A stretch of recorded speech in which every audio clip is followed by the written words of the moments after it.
모두 자리에서 일어나셔서 하나님의 말씀 함께 받도록 하겠습니다. 사사기 10장 1절로 5절까지 있는 말씀입니다.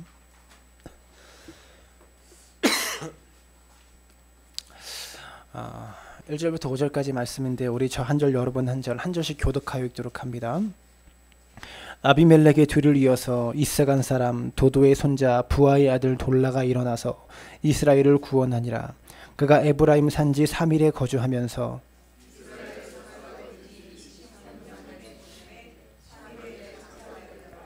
그 후에 길앗 사람 야일이 일어나서 22년 동안 이스라엘 사사가 되니라.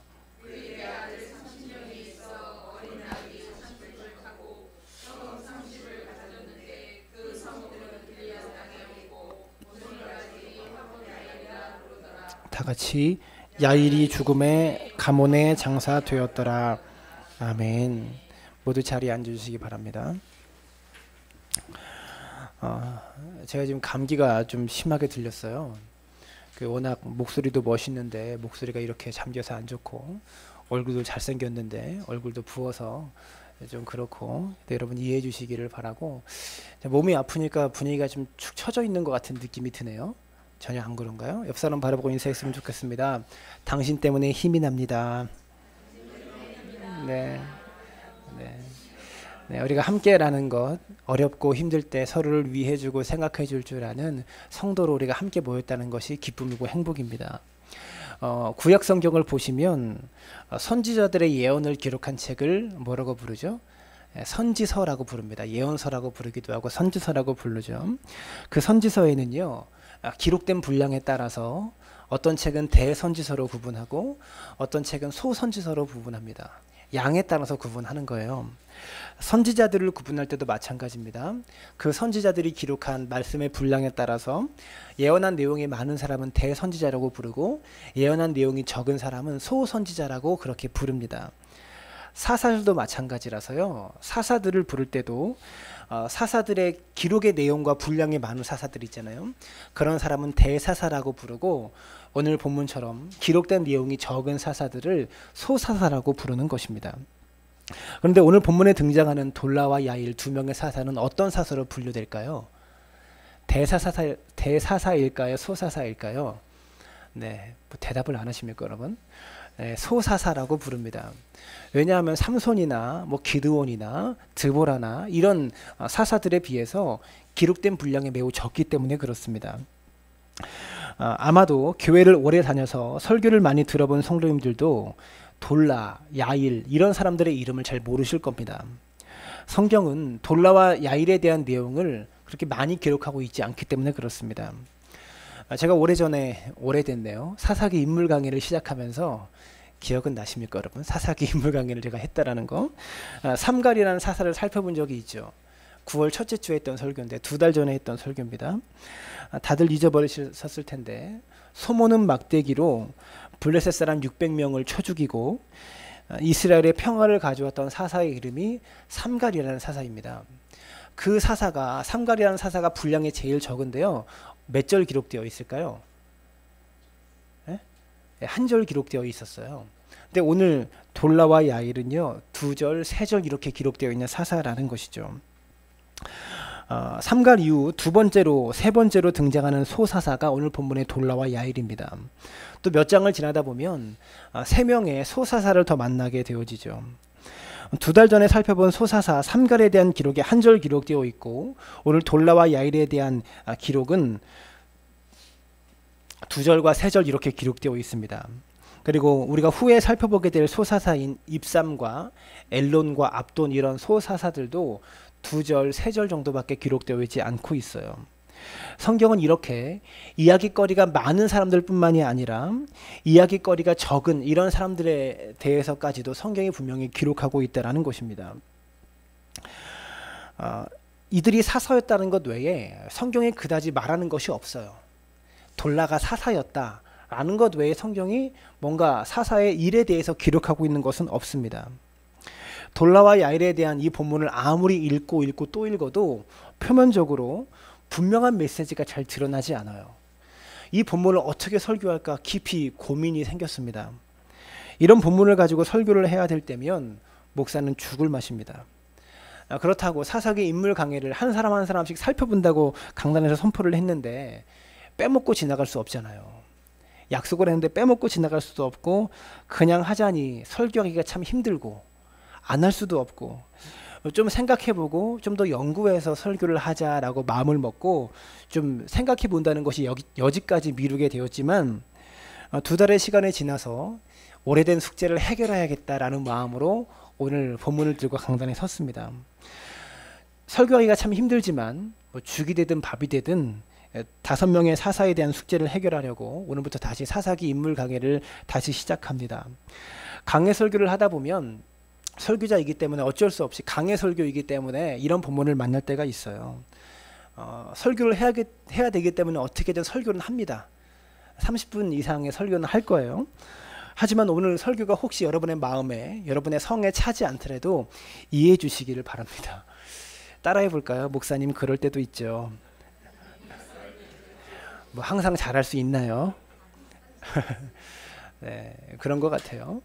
오늘 여러분 설교가 여러분 마음에 차지 않는 이유는요.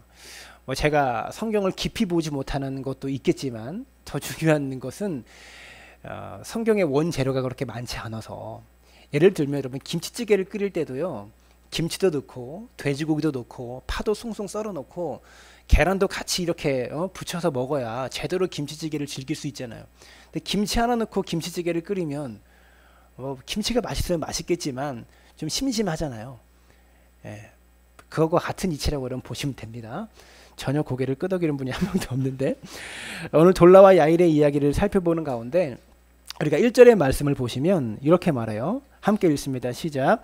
아비멜렉의 뒤를 이어서 이사갈 사람 도도의 손자 부하의 아들 돌라가 일어나서 이스라엘을 구원하니라.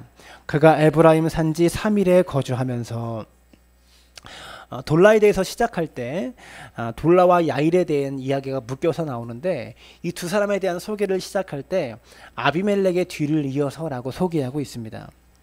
아비멜렉의 뒤를 이었다고 이 두 사람의 행적을 첫 번째로 소개하고 있다는 거죠. 우리가 돌라와 야일을 볼 때 이 두 사람의 삶을 한 사람씩 좀 떼놓고 보아야 하는가? 오늘 본문을 보면 그래서는 안 될 것 같아요. 왜냐하면 성경이 아비멜렉의 뒤를 이어서 사사가 되었다라고 분명히 가르치고 있기 때문에 그렇습니다. 그러면 이 두 사람의 삶에는 분명히 아비멜렉이 살았던 인생과 연관이 되어 있다는 것이죠. 이것이 성경의 저자가 주고 있는 힌트라고 봅니다. 어찌되었던 돌라라는 사사의 출생과 행적들에 대해서 우리는 많은 것들을 알지는 못하죠. 특별히 돌라라는 이름의 뜻이 벌레, 지렁이 이런 뜻을 담고 있어요. 반면에 아비멜렉의 이름의 뜻은 무엇입니까? 내 아버지는 왕이시다. 이게 아비멜렉의 이름의 뜻입니다. 아비멜렉 다음에 돌라가 사사가 되었는데 아비멜렉의 이름의 뜻은 내 아버지는 왕이다라는 굉장히 거만한 이름의 뜻이고 돌라라는 이름의 뜻은 지렁이, 벌레 같은 뭐 이런 뜻이니까 얼마나 겸손하고 낮은 사람이 사사가 되었다라는 겁니까? 그리고 실제 그들의 삶도 아비멜렉은요 자기 스스로 일어나서 백성들을 압제했고 포악했고 사람들을 학살했던 그런 포악한 사사였습니다. 근데 돌라와 야일의 삶을 보면 일어나서 많은 사람들을 구원하는 일들을 감당했던 그런 사사였다라고 볼 수가 있습니다. 그렇기 때문에 아비멜렉의 삶과 돌라와 야일의 삶은 비교가 될 수밖에 없겠죠. 여러분 사사로서 돌라의 인생이 23년이나 지속되어졌다고 말하고 있어요. 사사의 자리에 올라서 23년 동안 사사의 일들을 감당합니다. 그리고 돌라에 이어서 사사가 된 사람이 야일이라는 사람인데 이 야일에 대해서도 성경은요 그렇게 많은 정보를 우리에게 제공하고 있지 않아요. 근데 굳이 기록을 하나 남겼는데 30명의 아들들에 대한 기록을 남겼어요. 사사기 10장 3절입니다. 이렇게 말합니다. 그 후에 길르앗 사람 야일이 일어나서 22년 동안 이스라엘의 사사가 되니라. 그에게 아들 30명이 있어 어린 낙이 30을 탔고 성읍 30을 가졌는데 그 성읍들은 길르앗 땅에 있고 오늘까지 하본 야일이라 부르더라. 야일이 죽음에 가문의 장사되었더라. 여러분 성경 속에 뭔가 적혀 있는 것은요 다 의도가 있고 뜻이 있는 겁니다.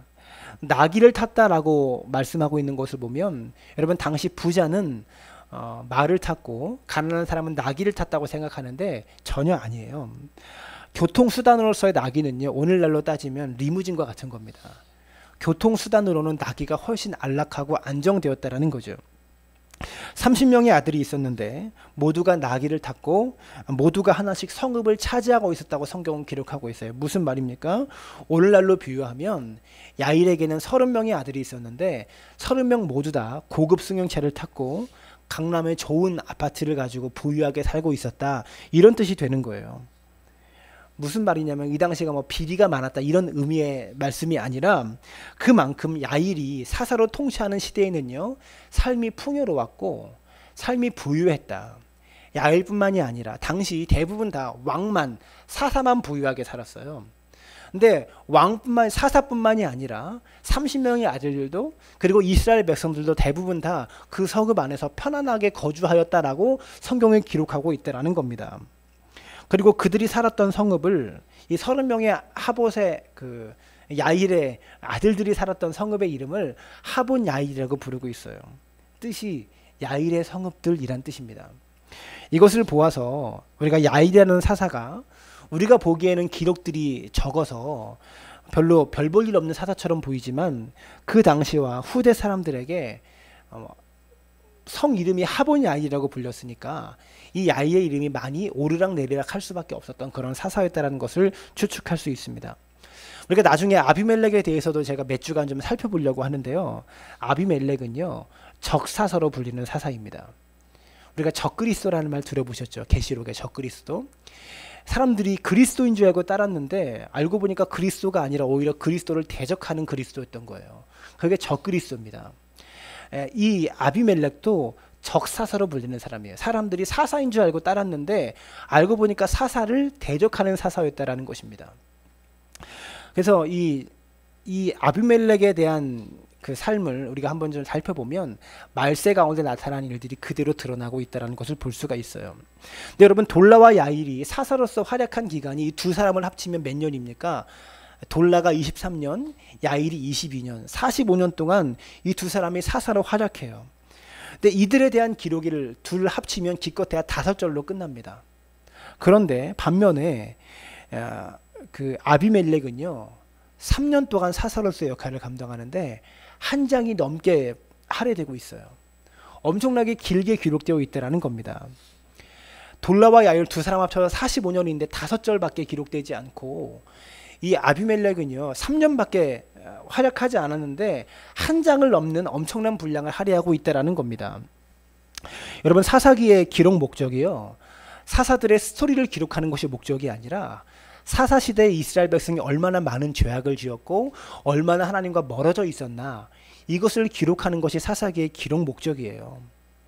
즉 아비멜렉이 잘 살았기 때문에 많이 기록된 것이 아니라 그 시대가, 아비멜렉의 시대가 이만큼 하나님과 멀리 떨어져 있었고 이만큼 지은 죄가 많았기 때문에 기록된 분량이 많았다라는 겁니다.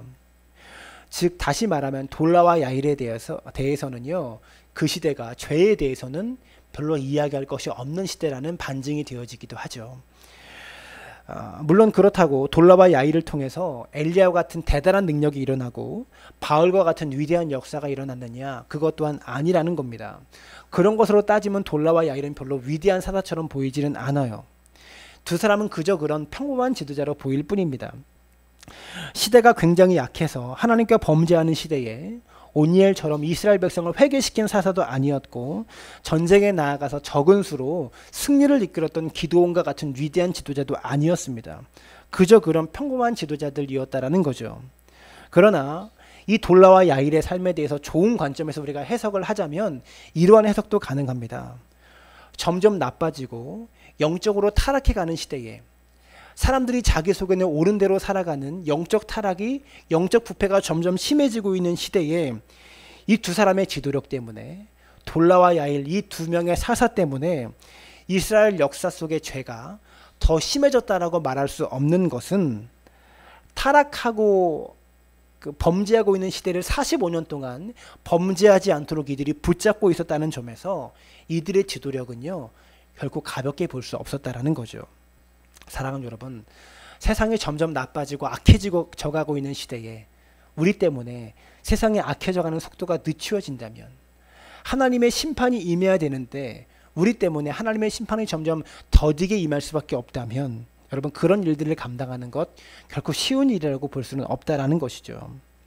이 두 사람이 하나님의 위대한 종으로 분명히 쓰임받지 못했을지는 몰라도 이렇게 평범했던 두 명의 지도자에게 성경이 특별히 언급하고 있는 두 개의 동사를 중심으로 오늘 말씀의 은혜를 나누고자 합니다. 첫 번째 동사는 일어나서라는 표현입니다. 1절을 보시면 아비멜렉의 뒤를 이어서 이삭할 사람 도도의 손자 부어의 아들 돌라가 일어나서 이스라엘을 구원하니라 라고 표현하고 있어요. 3절에도 그 후에 길르앗 사람 야일이 일어나서 22년 동안 이스라엘의 사사가 되니라. 여러분 따라합시다. 일어나서. 여러분, 하나님이 그들을 일으키셨는지 아니면 돌라와 야일 스스로 일어나는지는 알 수 없어요. 하나님이 일으키셨다고 할지라도 이 두 사람이 응답을 해야 일어날 수가 있고요. 자기 스스로 일어났다고 할지라도 무엇인가를 하려고 해야 일어날 수 있다라는 겁니다. 여러분, 일어났다라는 말은요, 그 자리에서 그냥 일어났다라는 뜻이 아닙니다. 앉아서 살아가는 삶과 일어나서 살아가는 삶에는 분명히 차이가 있어요. 그 차이가 뭔지 아십니까? 대부분의 사람들은요, 자기를 위해서 살아갑니다. 나의 만족을, 나의 피로를 채우기 위해서 살아가죠. 나의 가족을 위해서 살아갑니다. 이러한 삶을 앉아서 살아가는 삶이라고 말할 수 있어요. 그러나 일어나서 산다라는 것은요, 나의 만족, 나의 피로를 채우기 위해서, 나의 가족들을 위해서 사는 것만이 아니라 그러한 삶을 넘어서서 이제는 공동체를 위하여, 남을 위하여, 공적인 일을 위하여 살아가겠다. 이 표현이 일어났다라는 말입니다. 여러분, 어떤 사람이 국회의원이 되기 위해서 선거에 출마를 합니다. 선거에 입후보를 했어요. 그 이전까지는 이 사람이 그저 그렇게 사나 보다, 그런 사람이 있나 보다 라고 정도로만 생각합니다. 그러나 공공의 일을 위하여 출마를 하고 일어서서 출마를 하고 입후보를 하는 순간부터 그 사람을 검증하기 시작합니다. 혹시 나쁜 짓 한 거는 없나? 부정을 저지른 일은 없나? 그 사람의 삶에 대해서 관심을 가지고 지켜보기 시작한다는 것이죠. 다시 말해서 앉아서 살아가는 삶을 잊혀지고 묻혀지고 사람들에게 기억 속에 사라지는 삶이지만, 일어서서 살아가는 삶은요, 사람들의 주목을 받는 삶이라는 것입니다. 예전에는 내 마음대로 할 수 있었는데 이제는 사람들의 주목 때문에 내 마음대로 할 수 있는 일들이 점점 사라지는 삶이라는 것이죠. 그게 바로 일어났다라는 말의 의미라는 겁니다. 돌라와 야일이 그저 자식들의 배를 불리며 자신의 만족을 채우기 위해서, 자신의 유익을 위해서 살아갔다면 성경이 언급하지 않은 그 시대의 대부분의 사람들처럼 그들의 기록은 성경에 남아있지 않았을 겁니다. 그런데 그들은 일어섰습니다. 앉아서 살아가는 것이 아니라 공공의 일을 위하여, 자기를 위한 삶이 아니라 남을 위한 삶을 위해서 이 둘은 일어섰다라는 겁니다. 사랑하는 여러분, 우리가, 저와 여러분이 하나님께 쓰임받는 인생이 되려면 일어서야 합니다. 앉아서 사는 삶으로는 하나님께 쓰임받을 수가 없어요. 나를 위해서, 내 만족을 위해서, 내 필요를 위해서 살아간다면 하나님은 우리를 쓰실 수가 없다라는 겁니다. 그저 내 필요만을 위해서 살겠다, 내가 이것이 필요하니 하나님 나를 도와주세요, 이러한 인생은요, 앉아서 살아가는 인생입니다. 나만을 위해 살아가는 인생, 여러분, 일어선다라는 것은요, 나를 위해서 사는 것이 아니라 남을 위해서 살겠다는 것이고, 여러분, 그것은 능력의 문제가 아닙니다. 내가 능력이 있으니까 일어날 수 있고 능력이 없으니까 일어날 수 없다라는 문제가 아니라는 겁니다. 하나님이 나를 얼마나 위대하게 쓰실지 그것은요, 내가 결정할 문제가 아니라는 거죠. 나를 쓰시는 하나님이 결정하실 문제이지 내가 결정할 수 있는 일이 아니라는 겁니다. 교회 안에서도요, 많은 성도님들이 숨어서 지냅니다. 말 그대로 앉아서 살아갑니다. 예배는 드립니다. 하나님께 기도합니다. 그러나 모든 삶의 목적, 모든 기도의 목적, 신앙생활의 목적이 나를 위한 것입니다. 나를 위한 예배이고 내 가족을 위한 기도이고, 그건 일어선 자의 삶이 아니라는 겁니다. 앉아서 생활하고 있는 사람의 삶이라는 거죠. 남을 위해 살아가는 삶, 공동체를 위해 사는 삶은요, 결단이 필요합니다. 돈이 문제가 아니에요. 능력이 문제가 아닙니다. 그리스도인들 가운데서도 세상 속에 살면서 앉아서 사는 삶이 있어요. 숨어서 살아가는 삶이 있다라는 겁니다. 내가 예수를 믿는다는 것을 공적으로 이야기하면 그때부터 사람들의 지탄의 대상이 되고 관심의 대상이 됩니다. 내가 하나님을 위하여, 영혼을 구원하기 위하여, 내가 주님의 영광을 위해서 믿음을 고백하고 회사에서, 직장에서 복음을 증거하는 삶을 살기 시작하면 사람들은 주목하기 시작합니다. 야, 그딴 소리 듣기 싫다. 너 교회 다니는데 그것밖에 못하냐? 이러한 소리 듣기 시작한다라는 거죠. 여러분, 앉아서 살아가는 삶과 일어서서 살아가는 삶은요, 받는 스트레스가 다릅니다. 차원이 다른 거예요. 하나님의 도구가 되어서 쓰임받기 원하는 사람은요, 앉아서는 쓰임받을 수가 없다라는 것이죠. 여러분, 우리는 일어서야 합니다. 여러분, 돌라와 야일이요, 일어나서 나를 따르라, 내가 사사다, 내가 구원자다 이러면서 이렇게 일어난 것이 아닙니다. 두 번째로 중요한 동사가 구원했다라는 동사입니다. 그리고 그 구원을 유지했다.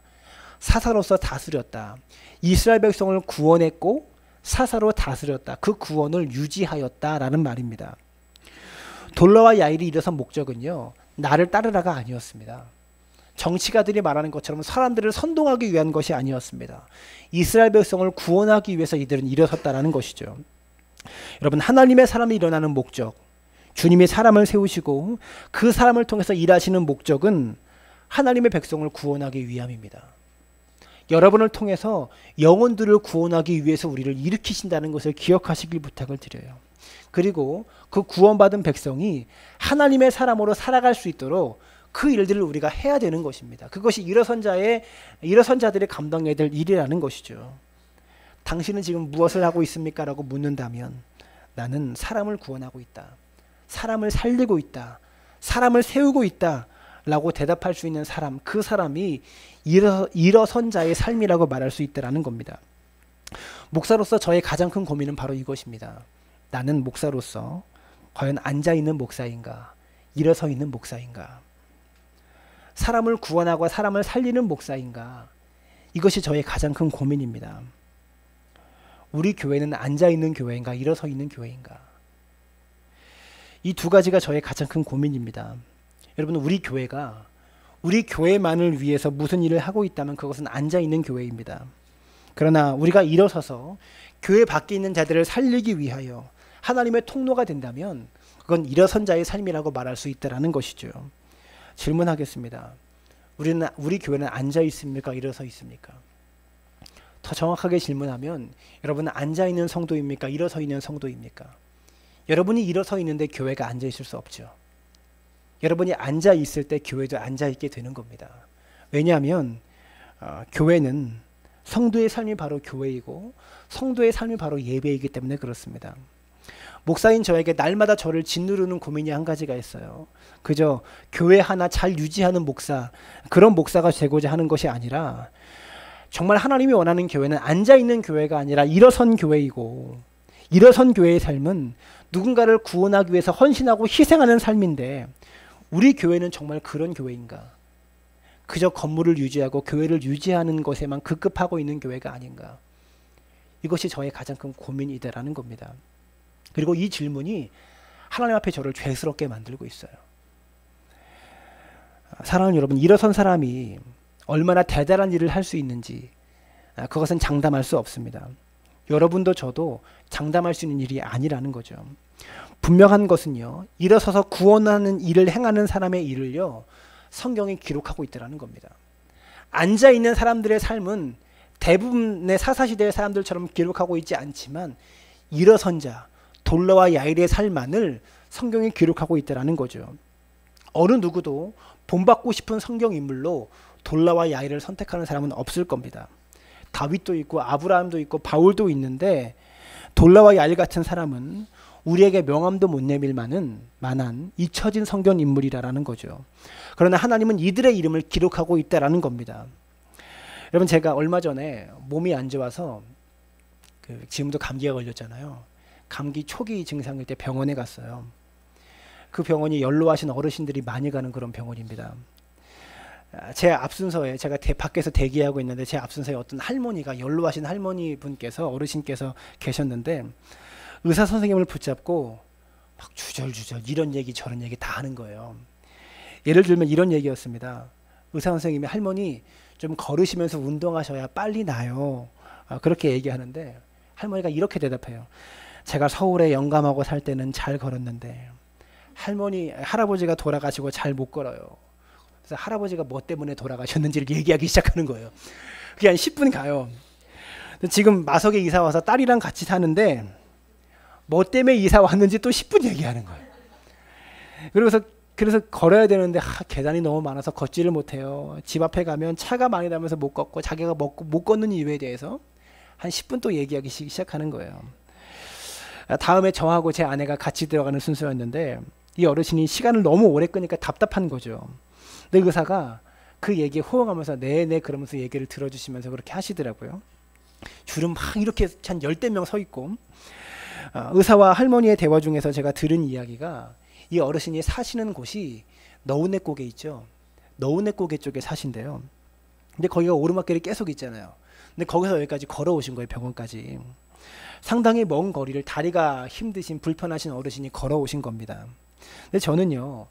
옛날 얘기부터 시작해서 주저리 이 얘기 저 얘기 다 하는데 저도 시간이 급해서 빨리 나왔으면 좋겠는데 30분까지는 아니겠지만 20분 넘게 그분이 줄은 이렇게 길게 서는데 의사를 붙잡고 있으니까 짜증이 밀려나기도 하고 화가 나기도 하고 근데 너우내고개 산다는 얘기를 그냥 한 귀로 듣고 한 귀로 흘렸죠. 주목하고 듣지는 않았습니다. 다음 순서로 저와 제 아내가 들어가서 진료를 했는데 한 3분 진료했나요? 두 명이 합쳐서 약국으로 처방전을 들고 가는데 이 어르신이 걷는 게 불편하고 대화도 잘 안 되다 보니까 이 처방전을 들고 약국에 오는데도 한참 걸려요. 약을 이미 탔는데 이분은 그때서야 오시는 거예요. 그래서 빨리 약을 타서 이제 차에 이제 타고 가려고 하는데 저 아내가 그러더라고요. 저 할머니 집까지 좀 모셔다 드려 그러더라고요. 근데 어르신들 약이요. 이틀분 3일분도 아니잖아요. 보통 한 달치 석 달치잖아요. 이걸 또 기다리려면 또 오래 걸리는 거예요. 약을 타는 시간도 오래 걸리고 걸음이 워낙 느리셔서 그 차에 태우는 것도 한참 걸릴 것 같아요. 근데 저도 바쁘고 할 일도 있고 약속 시간도 있다 보니까 어쨌든 차를 타고 그냥 출발했어요. 근데 출발할 때도 아내가 그러더라고요. 좀 모셔다 드리고 가지. 그러는데 제가 언제 나올 줄 알아. 우리도 바쁜데 빨리 가야지. 라고 하면서 그냥 갔어요. 근데 가는 동안에도 제 아내가 그래도 좀 모셔다 드리지. 저 어르신이 그 너우내고개부터 걸어오셨는데. 다른 사람도 아니고 제가 목사잖아요. 목사가 그냥 가면 되겠나 싶어서 차를 돌리려고 했는데 돌릴 데가 안 나오는 거예요. 계속 가다 보니까 화도 읍사무소까지 가게 된 거죠. 그러다 보니까 어르신을 모셔다 드리지도 못하고 그냥 왔어요. 모셔다 드리고서 이런 얘기했으면 참 은혜로울 텐데 설교가 모셔다 드리지 못하고 그냥 가게 되었는데 며칠 동안 제 마음속에 자꾸 걸려요. 마태복음 25장에 보면 예수님의 비유가 기록되어 있습니다. 예수님께서 다시 오실 때 예수님이 사람들을 구분하실 것이라고 말씀하셨어요. 너는 오른쪽으로 가라. 너는 왼쪽으로 가라 구분하십니다. 사람들이 물어요. 왜 우리를 구분하십니까? 라고 묻습니다. 그때 예수님께서 대답하시죠. 내가 줄일 때에 너희가 먹을 것을 주었고 목마를 때에 마시게 하였고 나그네 되었을 때 영접하였고 헐벗었을 때 옷을 입혔고 병들었을 때 너희가 돌보았다. 한쪽 편에 있는 사람들에게 또 말씀하십니다. 내가 줄일 때에 너희가 먹을 것을 주지 않았고 목마를 때 마시게 하지 아니하였고 헐벗었을 때에 옷을 입히지 아니하였고 병들었을 때 돌보지 아니하였다. 양쪽에서 다 항의합니다. 우리가 언제 돌봤고 언제 섬겼습니까? 우리가 언제 안 돌봤습니까? 그때 예수님 말씀하시기를 저 작은 자 하나에게 한 것이 곧 내게 한 것이고 저 작은 자 하나에게 하지 않은 것이 곧 내게 하지 않은 것이다. 우리는요 하나님을 위해서 큰 일을 하겠다고 고백합니다. 하나님 내가 주를 위해서 대단한 일을 하겠습니다. 큰 일을 하겠습니다. 그렇게 고백할 때마다 하나님 앞세우는데 정작 하나님을 위해서 무엇을 하고 있냐고 물으면 아무 말도 대답하지 못할 때가 많이 있어요. 사랑하는 여러분, 우리 삶의 옆에 있는 지극히 작은 자, 그 사람이 우리가 섬겨야 될 하나님입니다. 그 사람이 우리가 모셔야 될 하나님이다라는 거죠. 하나님을 위해서 큰일을 하고 싶다면 여러분 기도만 하지 말고 하나님 제가 이 일을 하게 해주세요. 이러한 일을 하게 해주세요라고 큰 일을 위해서 기도하지만 말고 여러분 옆에 있는 하나님을 대접할 수 있는 믿음의 사람 되어지시기를 주님의 이름으로 축원합니다. 여러분 하나님을 위해서 뭔가 큰 일을 하면 해보겠다고 꿈꾸면 꿈꿀수록 오히려 낙심이 커지는 것을 경험해 보신 적은 없으십니까? 저는 그래요. 하나님을 위해서 큰 일을 꿈꾸고 위대한 일을 하는 목사가 되겠다고 꿈을 꾸면 꿈을 꿀수록 낙심이 커지고 절망이 더 커져요. 오히려 그 꿈이 저를 더 힘들게 만듭니다.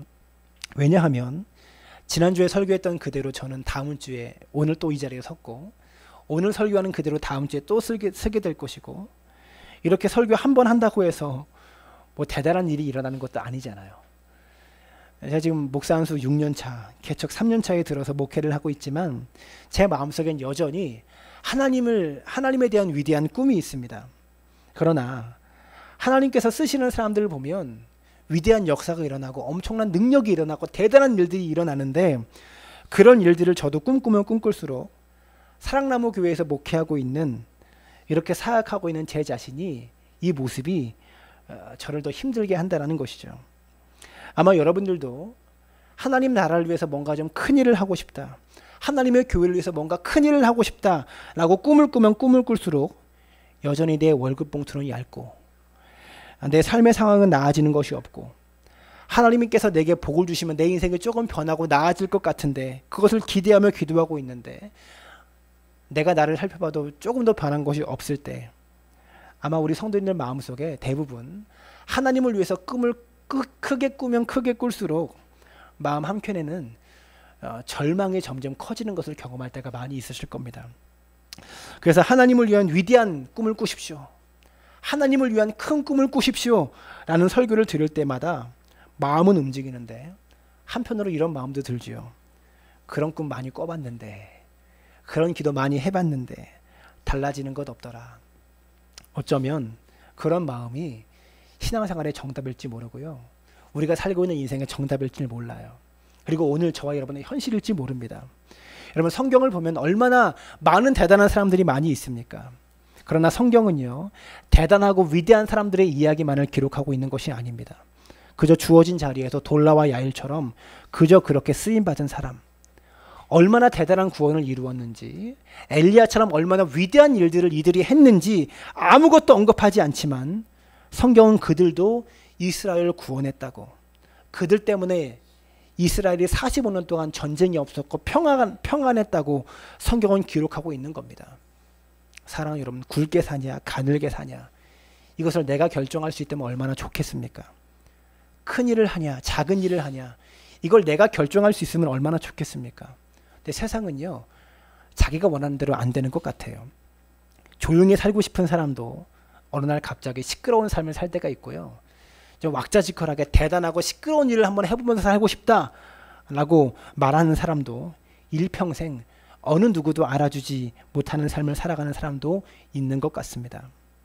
크고 위대한 일을 할 건지 말 건지를 우리가 결정할 수 있으면 얼마나 좋겠어요. 그러나 분명한 것은 하나님께 쓰임받은 사람은 눈에 열매가 보이든 보이지 않든, 내게 무슨 유익이 있든지 없든지 일어나는 삶을 살아간 자들을 통해서 하나님의 역사는 일어났다라는 겁니다. 여러분, 무엇을 위해서 일어나고 싶으십니까? 하나님을 위해서 큰 일, 대단한 일을 할 수 없다고 할지 몰라도 우리 옆에 있는 하나님을 섬기는 일은 누구나 할 수 있는 일이라는 것이죠. 하나님을 위해서 저 높이 보이는 뭔가를 하기보다 내 옆에 보이는 하나님을 위해서 일할 수 있는 믿음의 사람들 되어지시기를 주님의 이름으로 축원합니다. 지금 우리 눈에 보이는 열매가 없습니다.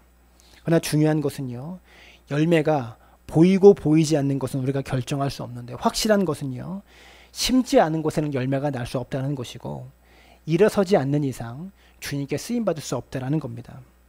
여러분이 대단한 헌신을 하라고 이 설교를 하고 있는 것이 아닙니다.